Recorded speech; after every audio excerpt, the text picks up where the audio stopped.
Well, hello children, I'm still on the Paroo River. I spent most of the day working out this video stuff. I wasn't intending to do a live blog or anything like that, but I think it might be pertinent to do it in this situation. And I worked out that you couldn't send the 4K resolution files from the camera to the smartphone. You can only send the highly compressed MP4 files, which you're meant to use for social, distancing media or whatever it is called these days. So that means that I've now set it to dual record, so it records a little proxy on MP4, which I can send to the phone. And all the earlier stuff will have to be filmed off the screen, which, well, it looks okay, I suppose. It's an interesting concept.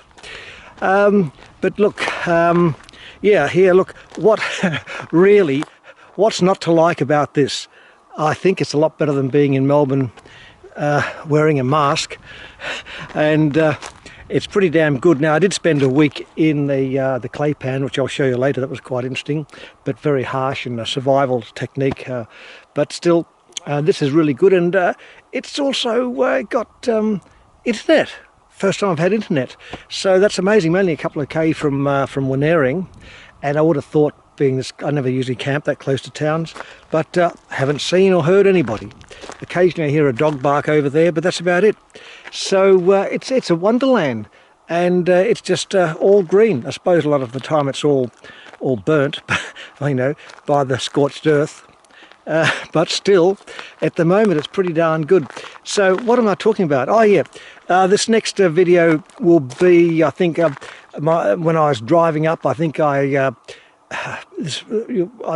foolishly turned on the wireless after the first night and heard that there were, you know, that the borders are being closed and all that stuff. So a bit of that driving up, listening to the car wireless, and maybe a few other things. Haven't quite worked out what to put in yet. I have got a very basic video editing thing that just crash edits, so there won't be any subtlety at all. So there we are. I'm looking around for some brolgas, and there's some budgerigars and stuff like that here. That's really all very good. So we'll get. I'm wasting all this time. We'll get on with the real part of the video. Thank you.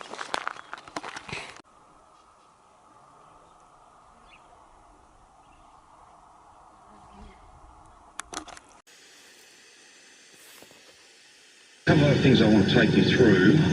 Firstly, from 11:59 p.m. midnight tomorrow night, the border with New South Wales will be closed. That is the result of a phone hookup between the Prime Minister and the Premier of New South Wales and myself just an hour or so ago, where we have all of us agreed that the best thing to do is to close the border. It'll be enforced, that closure will be enforced on the New South Wales side, so as not to be a drain on resources, but are very much focused on fighting the virus right now across our state. And I'm very grateful to the Premier of New South Wales for her support in giving effect to that.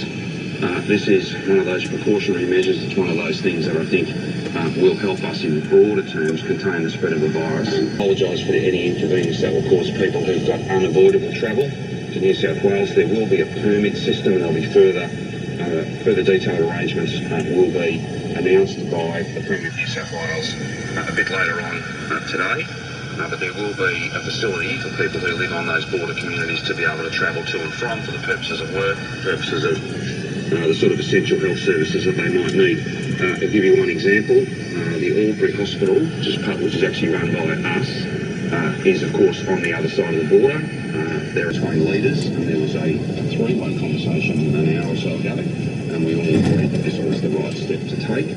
And as for the practicalities of the delivery of this, Gladys will be doing a press conference a bit later on this morning, and we'll be able to speak to all of those matters. From midnight tomorrow night, the border with New South Wales will be closed. It will be enforced on the New South Wales side, and Gladys very clear will be giving a meeting. Please stay at home restrictions.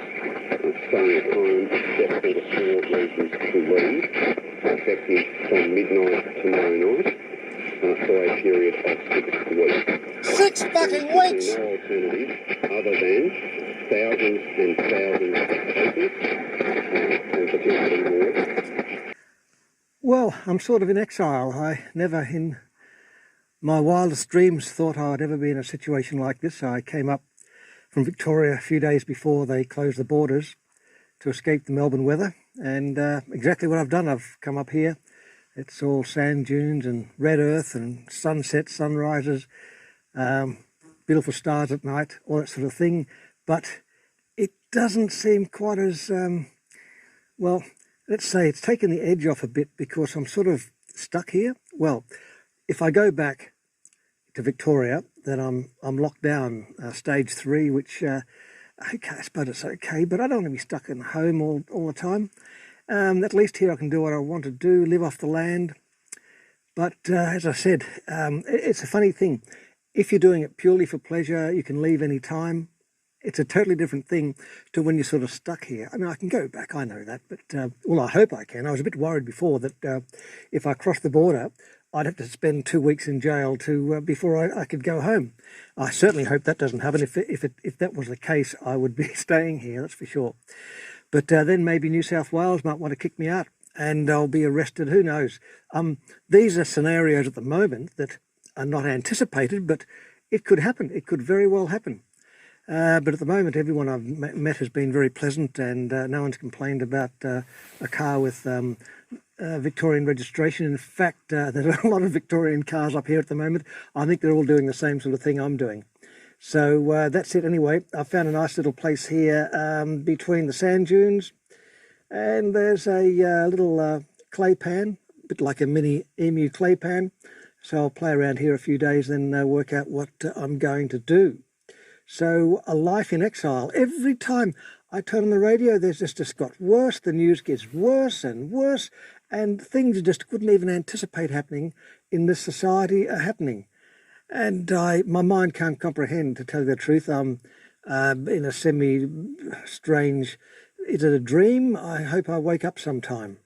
This next lockdown apparently is 6 weeks. So 6 weeks. I suppose if I spend 3 weeks here, I've only got another 3 weeks down in the lockdown. Of course, that doesn't go well. I guess they'll end up locking us in the houses and nailing the doors shut or something like that. So I don't know. It's we'll do a little vlog here of my exile, Dave in exile, and I didn't have to even go to the the Eastern Europe to become getting exiled, but I am now sort of, which is a strange situation. I'll keep you informed, and as you can see, the sun's about to set here. In fact, we can have a look at the sun there, and as it goes down in the horizon, and the moon will rise in about an hour's time. That's about 2 days or so off full moon. So we'll go and enjoy that.